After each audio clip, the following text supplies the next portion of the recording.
بسم اللہ الرحمن الرحیم۔ شروع اللہ کے بابرکت نام سے جو نہایت مہربان رحم کرنے والا ہے۔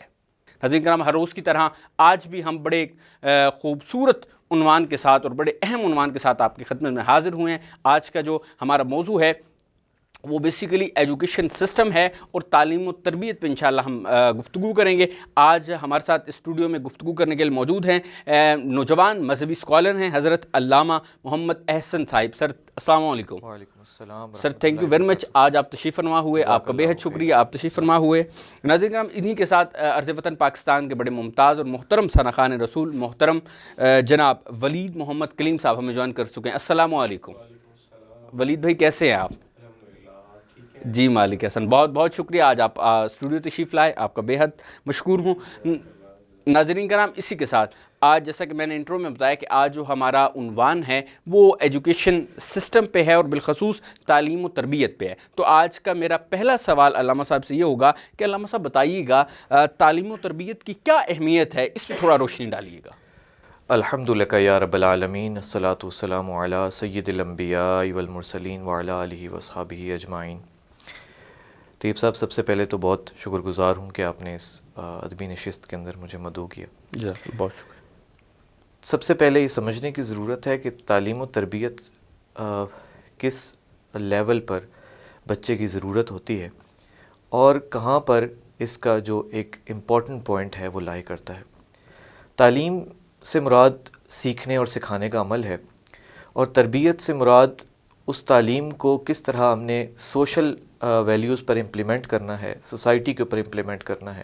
اس کا طریقہ ہے۔ ایک بچے کی جو ضروریات ہیں اس میں سب سے پہلے تربیت ہے اور اس کے بعد تعلیم ہے، لیکن ہم چونکہ ایک فریز بولتے ہیں تعلیم و تربیت، تو اس کا مین مطلب یہ ہوتا ہے کہ تعلیم کا مطلب کہ بچے کی جو ایک اقتصادی طور پر، نظریاتی طور پر، سماجی طور پر، معاشی طور پر، معاشرتی طور پر جو ایک ضرورت ہے اس کے مطابق اس کو علم دیا جائے، اور اس نے معاشرے میں کس طرح لوگوں کے ساتھ برتاؤ کرنا ہے، اپنے اہل و عیال کے ساتھ برتاؤ کرنا ہے، اس کو تربیت کہا جاتا ہے۔ اس کی اہمیت حضور علیہ الصلوۃ والسلام کی حدیث مبارکہ کے مطابق حضور علیہ الصلوۃ والسلام نے فرمایا کہ من ینفع الناس خیر الناس، وہ جو لوگوں کو نفع دیتا ہے وہ تم سے سب میں سے بہتر ہے۔ بے شک۔ اور اسی کے ساتھ اسی سے منسلک ایک حدیث کہ حضور علیہ الصلوۃ والسلام نے فرمایا کہ خیرکم من تعلم القرآن وعلمہ، سبحان کہ جو تم میں سے بہتر وہ ہے جو قرآن مجید پڑھتا ہے، علم حاصل کرتا ہے اور اس کو آگے سکھاتا ہے۔ یعنی تعلیم و تعلم کا جو مقصد ہے وہ ایک تو خود حاصل کرنا ہے، پھر کنتم خیر امت اخرجت للناس کا جو حکم ہے کہ یہ امت سب سے بہترین امت ہے، یہ امت وسط ہے، اور یہ تعلیم حاصل کر کے وہ آگے سکھانے والی ہے۔ جہاں تک تربیت کا معاملہ ہے، تربیت کا جو سلسلہ ہے وہ اسلام میں صحابہ کرام رضوان اللہ تعالیٰ علیہم اجمعین سے شروع ہوتا ہے، اور آج تک ہر بچے کے اوپر وہ صادق آتا ہے۔ حضور علیہ الصلوۃ والسلام نے کس طرح صحابہ کرام کی تربیت کی اور اس سے ایک اثر کیا پڑا مکہ کے ماحول کے اوپر اور مدینہ کے ماحول کے اوپر۔ یعنی آپ اگر ایک بیسک سوال اٹھائیں کہ تعلیم و تربیت کا معاملہ شروع کس نے کیا، تو حضور علیہ الصلوۃ والسلام نے ظاہراً شروع کیا، کہ حضور علیہ الصلوۃ والسلام بنی اسرائیل میں نہیں مبعوث فرمائے جاتے، حالانکہ جو تبلیغ کی سب سے زیادہ ضرورت تھی وہ بنی اسرائیل کو تھی۔ وہ سب سے زیادہ انبیاء کو قتل کرنے والے لوگ تھے، انبیاء کے ساتھ ظلم کرنے والے لوگ تھے، خدا اور اس کے دین سے دور رہنے والے لوگ تھے، لیکن اللہ تعالیٰ نے حضور علیہ الصلوۃ والسلام کو مکہ المکرمہ کے اندر مبعوث فرمایا، جبکہ وہاں کی ضرورت تعلیم اور تربیت تھی۔ وہاں پر لوگ مشرک ضرور تھے، لیکن وہاں کا سب سے بڑا فقدان تربیت کا تھا، تعلیم کا تھا۔ جیسے کہ وہاں کے لوگ ایک دوسرے پر تانا زنی کیا کرتے تھے، ایک دوسرے کو گالیاں دیا کرتے تھے، وہاں پر ٹھٹھا مذاق کیا جاتا تھا، وہاں پر فضول گفتگو کی جاتی تھی۔ اوکاز کے میلے کا نام آپ نے سن رکھا ہے، وہاں پر شعراء بیٹھ کر 1000 سے 2000 لگاتار اشعار پڑھا کرتے تھے، جن اشعار کا جو مین آئیڈیا تھیم ہوتا تھا وہ شرک ہوتا تھا، بدعت ہوتی تھی، گناہ ہوتا تھا، بہتان ہوتا تھا، اور ایک قوم دوسری کی قوم کے اوپر تانا زنی کیا کرتی تھی۔ تو دیکھیں کہ اس کی اتنی زیادہ اہمیت کہ ایون اسلام کا جو بیسک آئیڈیا ہے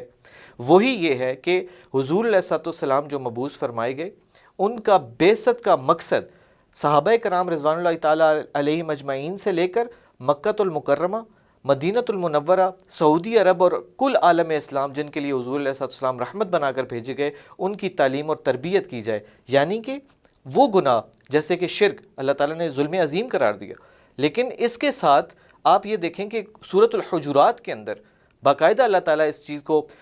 قوم کے نام لے کر فرماتا ہے، یا ایھا الذین آمنوا لا یسخر قوم من قوم عسیٰ ان یکونوا خیرا منہم ولا نساء من نساء عسیٰ ان یکن خیرا منہن۔ اے ایمان والو، تم میں سے ایک قوم دوسری قوم کا مذاق نہ اڑائے، کیا پتہ وہ تم سے بہتر ہو، اور وہ عورتیں جو ایک دوسرے کا مذاق اڑاتی ہیں، تمسخر اڑاتی ہیں، وہ نہ اڑائیں۔ یہیں پر اسی آیت مبارکہ میں بھی نام بگاڑنے سے بھی منع کیا گیا۔ تو آج آپ اپنے معاشرے میں دیکھ لیں کہ کسی کا نام بگاڑنا یہ سب سے چھوٹی ایک تربیت کا فقدان سمجھا جاتا ہے، اس کو مزاح سمجھا جاتا ہے، اس کو نک نیم کا نام دیا جاتا ہے۔ تو تعلیم و تربیت کا جو اصولی مقصد ہے وہ حضور علیہ الصلوۃ والسلام کی بعثت سے منسلک ہے اور ہمارے ماحول سے منسلک ہے، جس کو ہم اسلامی تہذیب کہتے ہیں، اسلامی معاشرہ کہتے ہیں۔ اور اس میں بچے کو بنیاد سے لے کر عمارت تک یہ بتانے کی ضرورت ہے کہ تعلیم اصل میں وہ ایک تھیوریٹیکل پرسپیکٹو آف ایجوکیشن ہے، اور جو تربیت ہے وہ پریکٹیکل پرسپیکٹو آف ایجوکیشن ہے۔ ماشاءاللہ، کیا خوبصورت جو ہے علامہ صاحب گفتگو فرما رہے تھے۔ ناظرین کرام، جس طرح کہ علامہ صاحب نے فرمایا کہ بہترین شخص وہی ہے، حضور پاک صلی اللہ علیہ وسلم نے فرمایا بہترین تم میں سے بہتر شخص وہی ہے جو دوسروں کو نفع پہنچائے۔ نفع مال کا بھی نفع ہوتا ہے، اور اگر اللہ نے آپ کو رزق حلال دے رکھا ہے، اس میں سے آپ دوسروں کی مدد کرتے ہیں تو وہ بھی ایک صدقہ ہے، اس کا بھی آپ کو اجر ملے گا۔ اور اگر آپ کے پاس علم ہے تو ناظرین کرام یہ جو ہے یہ بھی ایک صدقہ ہے، آپ دوسروں تک پہنچائے، یہ بھی جو ہے وہ بہتر جو ہے وہ صدقہ ہے کہ اگر آپ کو کچھ علم ہے، آپ نے علم حاصل کیا ہوا ہے تو ناظرین کرام آپ اسے دوسروں تک پھیلائیں۔ اور ناظرین کرام، جہاں تک تعلیم اور تربیت کی بات ہے تو مسلمانوں پہ جو ہے اسلام میں جو ہے تعلیم حاصل کرنا بہت اہمیت رکھتا ہے، وہ خواہ خواتین ہوں یا مرد حضرات ہوں، ان کے لیے اسلام نے جو ہے بہت زیادہ جو ہے وہ تاکید کی ہے کہ مسلمانوں کو جو ہے وہ تعلیم سیکھنی بھی چاہیے اور دوسروں تک پہنچانی بھی چاہیے۔ ناظرین کرام، یہ سلسلہ جاری و ساری ہے۔ میں دوسرا سوال علامہ صاحب سے پوچھوں گا۔ علامہ صاحب بتائیے گا کہ ہمارا جو ایجوکیشن سسٹم ہے یہ کون چلاتا ہے، اور اس حوالے سے تھوڑی روشنی ڈالیے گا۔ طیب صاحب ایک بہت مشہور تھیورسٹ گزرے ہیں، ان کا ایجوکیشن میں پولیٹکس میں بہت زیادہ کام ہے، مائیکل فوکو۔ ان کی ایک تھیری ہے بایو پاور بایو پولیٹکس کے نام سے۔ وہ یہ بتاتے ہیں کہ کس طرح حکومت، کس طرح اسٹیٹ لوگوں کو، ان کے ذہنوں کو، ان کے جسموں کو کنٹرول کرتی ہے اپنے نفع کے لیے۔ اس میں ایک آئیڈیا ان کا یہ بھی ہے کہ جو ایجوکیشن سسٹم ہے کوئی بھی، اس کو بیسیکلی جو رن کر رہی ہوتی ہے وہ گورنمنٹ اسٹیٹ کر رہی ہوتی ہے، اور جو گورنمنٹ اسٹیٹ کا جو کنٹرول ہے اس کے عوام کے اوپر، لوگوں کے اوپر، خاص طور پہ ینگ جنریشن کے اوپر، وہ بہت ہی مضبوط ہوتا ہے۔ یعنی اس میں کوئی دو رائے نہیں ہے کہ ایجوکیشن سسٹم کو باقاعدہ پروف ریڈ کیا جاتا ہے ہمارے ہاں، اور باقاعدہ اس کو پلاننگ کے ساتھ امپلیمنٹ کیا جاتا ہے۔ ایون آپ پی جی سے لے کر یونیورسٹی لیول تک، پوسٹ گریجویٹ لیول تک، ایون آپ پی ایچ ڈی لیول تک چلے جائیں تو وہ چیزیں آپ کے پاس کورس کے اندر شامل ہوتی ہیں، سلیبس کے اندر شامل ہوتی ہیں، ایون کو کریکولر ایکٹیویٹیز کے اندر شامل ہوتی ہیں کہ جو بیسیکلی جو ان کو حکومت ہے یا ان کا جو انٹرسٹ ہے وہ رن کر رہا ہوتا ہے۔ اس میں بہترین بات جو سمجھنے کے لیے عوام کی ہے، اور اس کو یہ کہ ہم اس کو کس طرح ڈیفائی کر سکتے ہیں اگر اس میں کوئی چیز ہمیں ایسی معلوم ہوتی ہے۔ یعنی آپ یہ سمجھیں کہ لوگوں کا اس قدر سلیبس کی کتابوں کے اوپر یا ان کتابوں کے اوپر اس قدر وہ یقین پختہ کر دیا گیا ہے، محکم کر دیا گیا ہے کہ وہ اس کو خدا نہ خواستہ کوئی حدیث کی کتاب سمجھتے ہیں کہ اس کے اندر کوئی غلطی آ گئی تو کوئی بچہ اٹھ کے سوال نہیں کرے گا کہ یہ غلط ہے، اس میں یہ غلط بہت ہی اللہ ماشاء اللہ کسی کے اندر اتنا کانفیڈنس ہو، کوئی اتنا پر اعتماد ہو اور وہ سوال کرے۔ ادروائز یہ ایک جو سوچ ہے کہ ایجوکیشن سسٹم یہ ایک کوئی ابدی سسٹم ہے یا ازلی سسٹم ہے، یا اس کو کوئی بہت ہی کوئی روحانی طاقتیں جو ہے کنٹرول کر رہی ہوتی ہیں، تو ایسی کوئی بات نہیں ہے۔ ایجوکیشن سسٹم کو ایک باقاعدہ گورنمنٹ رن کر رہی ہوتی ہے، اور سلیبس کو وہ رن کر رہے ہوتے ہیں۔ ایڈیالوجیکل بارڈر بنایا جاتا ہے بچے کے لیے کہ کون سی جگہ تک وہ سوچ سکتا ہے اور کون سی جگہ سے آگے اس کے لیے سوچنا منع ہے۔ اسی کو ایک نیٹشے کا کانسیپٹ ہے کہ ایپسٹیمولوجی آف دا کلوزٹ، ایک یہ سیگوچ بھی ایک تھیورسٹ ہے، ان کا بھی ہے، ایپسٹمولوجی آف دا کلوزٹ کا مطلب یہ ہے کہ اگر آپ کا کسی حوالے سے کوئی رائے ہے، آپ کی کسی حوالے سے کوئی اپنا پرسپیکٹو ہے، تو آپ اس کو اپنے کلوزٹ میں بند کر کے رکھیں، آپ اس کو لوگوں کو نہ بتائیں۔ یہ ایجوکیشن سسٹم کنٹرول کرتا ہے، اور یہ ایجوکیشن سسٹم کون ہے؟ یہ اسٹیٹ ہوتی ہے، وہ اس کو سرویلنس کہتے ہیں، اس کو کنٹرول کہتے ہیں۔ اور اس کے بارے میں اس لیے بھی جاننا ضروری ہے کہ اس کا حالیہ جو حالات ہیں، جس طرح آپ دیکھیں کہ جنگ کے حالات پاکستان میں جاری ہیں، پوری دنیا کے اندر ایک سائبر وار چل رہی ہے، ٹیکنالوجیکل وار چل رہی ہے، اور جو سوشل میڈیا سے انسیکیورٹی لوگوں کی بڑھ رہی ہے، اس میں یہ جاننا بہت ضروری ہے کہ ہم جو سوشل میڈیا ٹولز استعمال کر رہے ہیں، یہ ہماری ایجوکیشن کے اندر آ رہے ہیں، کون سی چیزیں ہمیں دکھائی جا رہی ہیں، کون دکھا رہا ہے، تو اس میں بہت ضروری ہے۔ اور چونکہ میں نے سوشل میڈیا کا نام لیا، تو یہ بھی اس پر بھی ہم بالکل اتفاق کریں گے کہ نہ صرف اسکول، کالجز، یونیورسٹیز، بلکہ سوشل میڈیا اور الیکٹرانک میڈیا بھی ایک تعلیم و تربیت کا حصہ بن چکا ہے۔ تو آن لائن کلاسز کا جو رجحان ہے وہ بالخصوص جب 2021 میں یہ کرونا آیا، اس کے بعد بہت زیادہ ہمارے پاکستان میں یہ رجحان آن لائن کی طرف جو ہے نا بہت زیادہ بڑھ گیا۔ بالکل، تو ٹیکنالوجی کو تعلیم و تربیت کے لیے استعمال کیا جانے لگا، ابھی بھی کیا جا رہا ہے، اور ایک پاور نیریٹو ہوتا ہے کہ جس کی ٹیکنالوجی مضبوط ہوتی ہے، اس کی کہی گئی بات بالکل تصدیق شدہ ہوتی ہے۔ تو اسی لیے ضروری ہے کہ ہم ایجوکیشن سسٹم کو سمجھیں، اور ان کو جو کنٹرول کر رہا ہے ان کو سمجھیں، تاکہ ہم ان کے مطابق سوچ کے تو اس ایجوکیشن سسٹم کو سوسائٹی کے اوپر امپلیمنٹ کر سکیں۔ بہت خوبصورت، ماشاءاللہ۔ ناظرین کرام، دیکھا علامہ صاحب نے بڑی خوبصورت بات کی تعلیم و تربیت کے حوالے سے، اور بالخصوص ایجوکیشن سسٹم کے حوالے سے بہت سی چیزوں پہ انہوں نے روشنی ڈالی، اور اسی کے ساتھ ہمارے ساتھ آج موجود ہیں بڑے خوبصورت ثناخوان رسول ہیں محترم جناب ولید محمد کلیم صاحب سے میں گزارش کروں گا، جی بسم اللہ، آج ہمیں آپ کیا سنائیں گے؟ مدینہ پاک کے حوالے سے ایک کلام ہے استاد محترم قبلہ سید زبی مسعود شاہ صاحب کا پڑھا، اس کے چند اشعار۔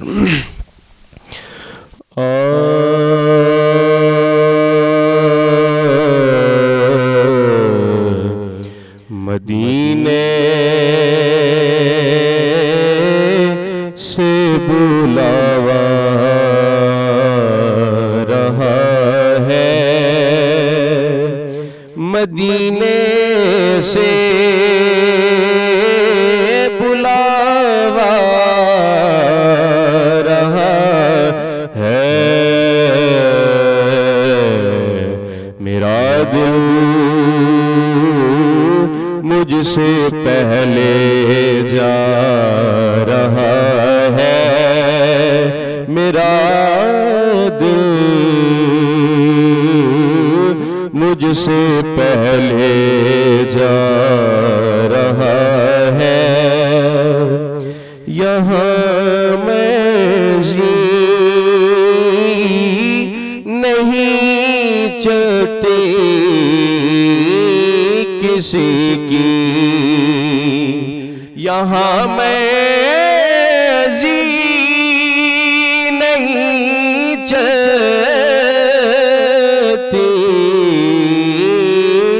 کسی کی، مدینے والا ہی بلوا رہا ہے، مدینے والا ہی بلوا رہا ہے، اور میرا دل بھی تو اپنے ساتھ لے جا، میرا دل بھی تو اپنے ساتھ لے جا، اکیلا کیوں مدینے جا رہا ہے، اکیلا کیوں مدینے جا رہا ہے، اور یہ چکی سیدہ کی چل رہی ہے، یہ چکی سیدہ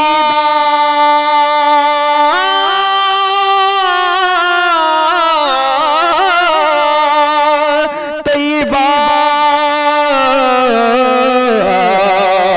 طاہرہ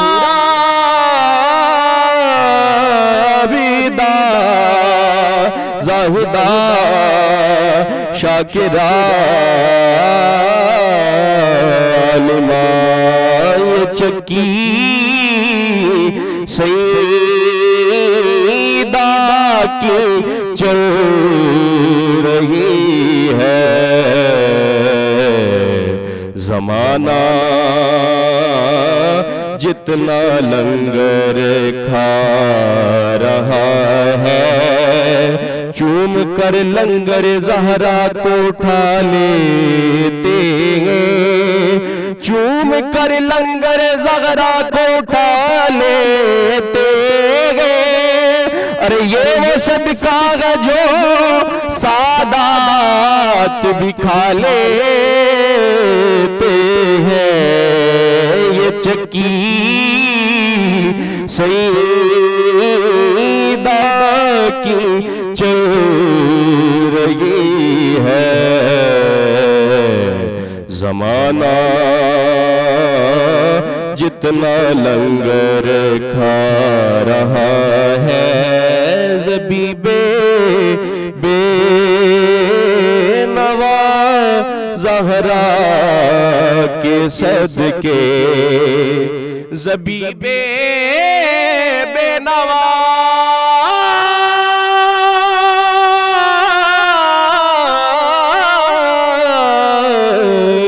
زبیبے بے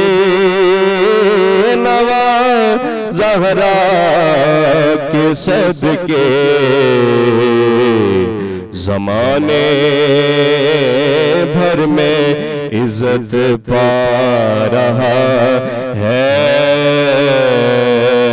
مدینے سے بلاوا رہا ہے میرا دل مجھ سے پہلے جا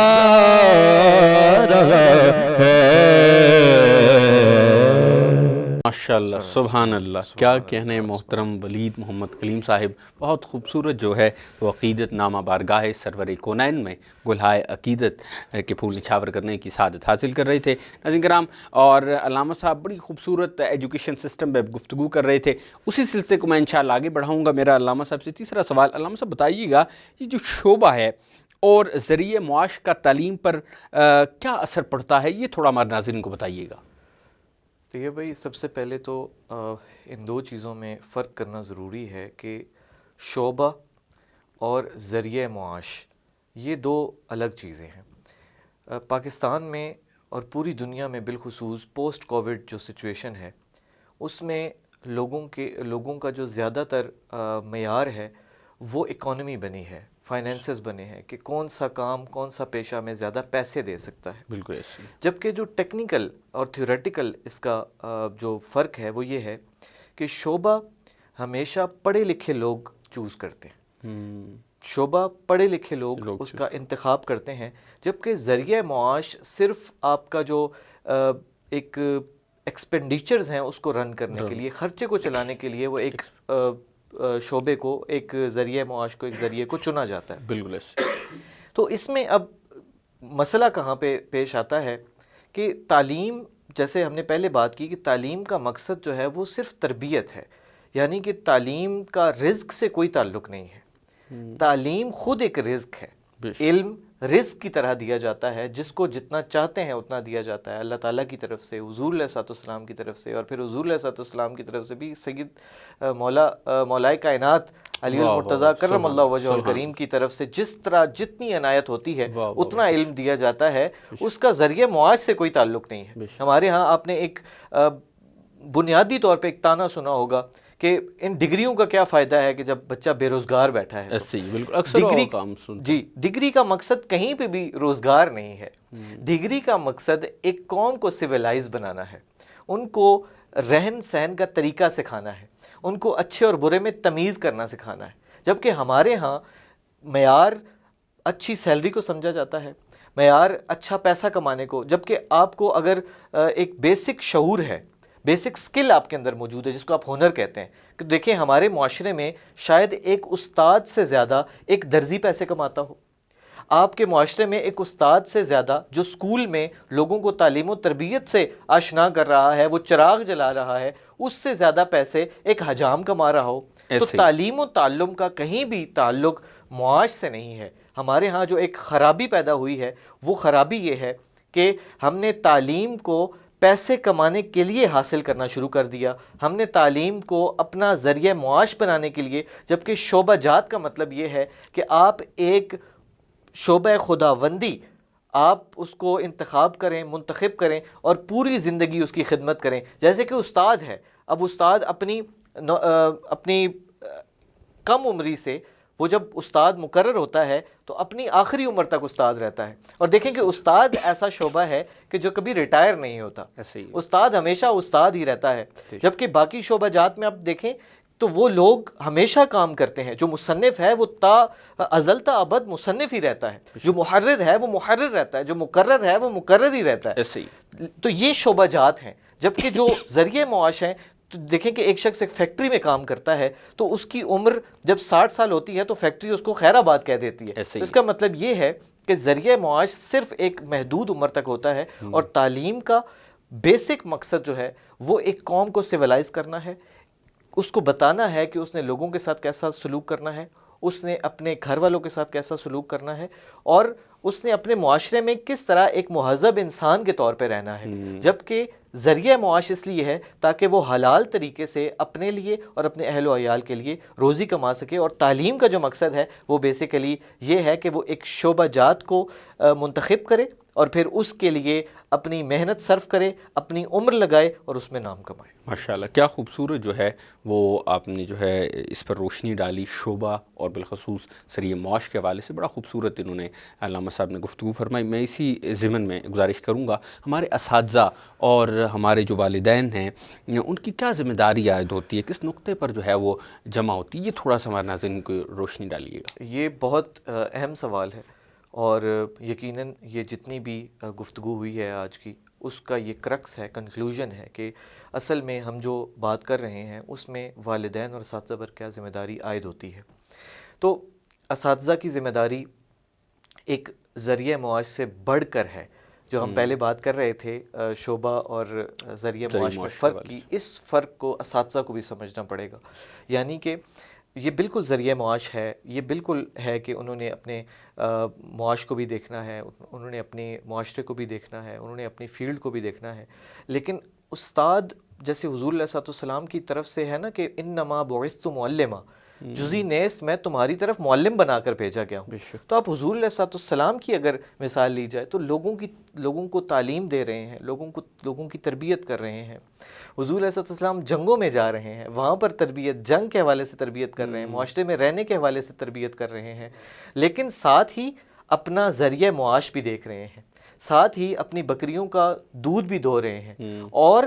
اپنی تعلیم و تربیت کا جو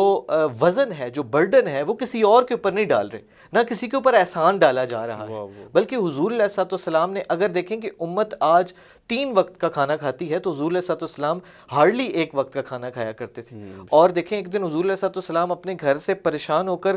قدم مبارک باہر نکالتے ہیں تو حضرت شیخین رضی اللہ تعالیٰ عنہما دونوں کھڑے ہیں, اور وہ دونوں بھی پریشان ہیں, حضور علیہ الصلوۃ والسلام بھی پریشان ہے. تو حضور فرماتے ہیں خیریت سے کھڑے ہو. دیکھیں اب اس میں بھی تربیت کا عنصر ہے کہ سورۃ الحجرات میں اللہ تعالیٰ نے صحابہ کرام کو حضور علیہ الصلوۃ والسلام کا دروازہ کھٹکھٹانے سے, نوک کرنے سے منع فرما دیا. اب صحابہ کرام رضوان اللہ تعالیٰ علیہ مجمعین کھڑے ہیں, حضرت ابو بکر و عمر رضی اللہ تعالیٰ عنہم, اور حضور علیہ الصلوۃ والسلام ان سے پوچھتے ہیں کہ آپ کیوں کھڑے؟ تو کہا حضور بہت بھوک لگی ہے, 3 دن سے ہم نے کچھ نہیں کھایا. تو حضور نے کہا کہ کھایا تو میں نے بھی کچھ نہیں. تو الی آخر الحدیث. تو دیکھیں کہ حضور علیہ الصلوۃ والسلام بھی تو معلم ہیں. تو آج کل جو ایک خاص طور پر پرائیویٹ سکولنگ کے اندر جو ایک ٹرینڈ چل پڑا ہے کہ صرف اس کو ذریعہ معاش کے لیے استعمال کیا جا رہا ہے. ذمہ داری ہے اساتذہ کی کہ وہ اپنے جیسے کہتے ہیں کہ اپنے جو ایک دائرہ انہوں نے اپنے لیے بنا لیا ہے, ایک کمفرٹ زون بنا لیا ہے, اس سے باہر نکل کے لوگوں کی تربیت کریں. ہمارا معاشرہ اس میں تعلیم اور تربیت کی بہت زیادہ کمی ہے, بہت فقدان ہے, اور اس کمی کو صرف اساتذہ کرام ہی پورا کر سکتے ہیں. اسی کے ساتھ ضمن میں آپ نے والدین کا ذکر کیا, تو والدین بے شک آپ کو پتہ ہے کہ اللہ تعالیٰ نے والدین کو بہت بڑے مقام سے نوازا ہے اولاد کے حوالے سے, اور اولاد جتنا بھی پوری زندگی کشت کر لے, ان کے لیے کما لے, ان کو کھلا لے, اس قرض کو ادا نہیں کر سکتی جو انہوں نے اپنے بچوں کو جو ہے وہ دیا تربیت کے حوالے سے, تعلیم کے حوالے سے. تو ایک چیز صرف بہت ضروری ہے والدین کے لیے بھی جاننا کہ ان کے بچے صرف ان کا مستقبل نہیں ہے, ان کے بچے پوری قوم کا مستقبل ہے. ان کے بچے ان کی قوم کا مستقبل ہیں, ان کے معاشرے کا مستقبل ہیں, ان کی جو کمیونٹی ہے, جو برادری ہے, اس کا مستقبل ہے. تو اب ان پر محنت کرنا ایسا نہیں ہے کہ آپ ان کو جو ہے وہ ایک صرف لمٹ تک ان کو تربیت سکھائیں اور ان کو ایک بالکل جوڑ کے رکھیں اپنے گھر میں. جیسے آپ دیکھ رہے ہیں کہ آج کل آؤٹ ڈور گیمز بہت کم ہوتی جا رہی ہیں, یعنی انسیکیورٹی بڑھ رہی ہے. آپ کو پتہ ہے کہ سیکیورٹی تھریٹس ہیں, بہت ساری چیزیں ہیں. اس میں اساتذہ کا کردار یہ ہے کہ بچوں کی پازیٹیولی تربیت کریں, اساتذہ کے ساتھ کوآپریٹ کریں, اور خاص طور پہ جو بچے کی تعلیم گھر سے ہونی چاہیے. اسی پر ایک ضمن میں ایک بات میرے ذہن میں آ گئی کہ آپ اگر پرانے علماء کرام یا بڑے اسلاف کے جب آپ حالات زندگی پڑھیں گے نا, تو اس میں آپ کو پہلی 2 لائنوں میں یہ لکھا ہوا ضرور ملے گا کہ ان کی ابتدائی تعلیم و تربیت گھر میں ہوئی. تو اب اس کا فقدان بہت زیادہ ہو چکا ہے ہمارے اسلامی معاشرے میں, جبکہ معاشرہ وہی ہے. صرف سوشل میڈیا کی وجہ سے لوگوں کے مصروفیات بڑھ گئیں. والدین میں سے بھی والد جو ہے وہ اپنے روزگار پر ہیں, اور جو والدہ ہیں وہ اپنے گھر میں اپنی کسی نجی مصروفیت میں مصروف ہے, تو اس سے بچے کے اوپر برا اثر پڑتا ہے, تعلیم و تربیت کے اوپر اثر پڑتا ہے. تو اساتذہ کے ساتھ والدین کو بھی چاہیے کہ بچوں کی تعلیم و تربیت کے لیے جس قدر بھی وہ دامے درمے سخنے قدمیں اس کے ساتھ کر سکتے ہیں, حصہ ڈال سکتے ہیں, ڈالیں. اور پاکستان کو اور خاص طور پہ جو اسلام کو ابھی تربیت کا ایک فقدان دیکھنا پڑ رہا ہے, اس سے ہمارے بچوں کو, ہماری آنے والی نسل کو نکالا جا سکے. ماشاءاللہ, کیا خوبصورت جو ہے ناظرین کرام علامہ صاحب نے گفتگو فرمائی ہے, اور مجھے یقین ہے کہ آپ نے آج کی اس نشست سے اور آج کی اس گفتگو سے بہت سی چیزیں نئی سیکھی بھی ہوں گی, اور اپنی زندگی میں جو ہے ان چیزوں کو اپنائیں گے. ہم ایک دفعہ پھر جو ہے میں گزارش کروں گا محترم جناب ولید محمد کلیم صاحب سے. جی بسم اللہ, اب ہمیں آپ کیا سنائیں گے؟ دل میں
دیکھا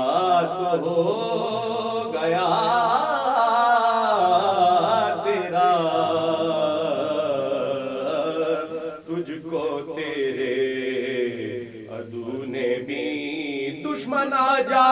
اٹھ کے وہ بچھانا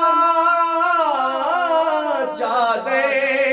حسن اخلاق سے غیروں کو وہ اپنا کرنا تجھ کو تیرے عدو نے بھی دیکھا تو ہو گیا تیرا. اور انتہائی خوبصورت شعر کے ہاں اے میرے شاہ شیخ کو غیب نان جمی غزہ تیری اے میرے شاہ شیخ کو غیب نان جمی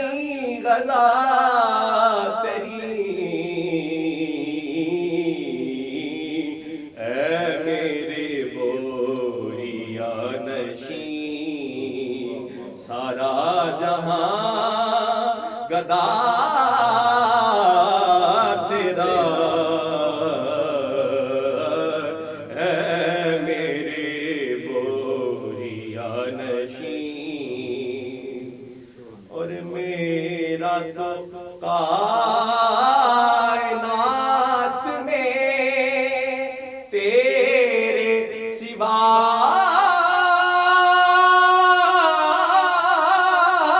کوئی نہیں. میرا تو کائنات میں تیرے سوا کوئی نہیں. آقا عرض تیری سما تیرے یہ بندے تیرے خدا تیرا عرض تیری سما تیرے بندے تیرے خدا تیرا. دل میں اترتے حرف سے مجھ کو ملا پتا تیرا. ماشاء اللہ سبحان اللہ، کیا خوبصورت جو ہے وہ محترم جناب ولید محمد کلیم صاحب بارگاہ سرور کونین میں گلہائے عقیدت کے پھونگلی چھاور کرنے کی سعادت حاصل کر رہے تھے. ناظرین کرام، میں اپنے پروگرام کے اختتام کی جانب سے بڑھنے سے قبل ایک دفعہ پھر محترم جناب حضرت علامہ محمد احسن صاحب کا سر بےحد آپ کا ممنون متشکر ہوں. آپ آج تشریف فرما ہوئے، آپ نے بڑی خوبصورت گفتگو کی، آپ کا تہہ دل سے ممنون ہوں. اسی کے ساتھ محترم جناب ولید محمد کلیم صاحب، آپ کا بھی بہت مشکور ہوں. آپ تشریف فرما ہوئے اور آپ نے اس محفل کو 4 چاند لگائے اور بڑا خوبصورت کلام پڑھا. اللہ کریم آپ کے سوز و گداز میں مزید برکتیں دے. ناظرین کرام، اسی کے ساتھ اپنے میزبان طیب سرور الحسنی کو اجازت دیجیے. دیکھتے رہیے حق نیوز.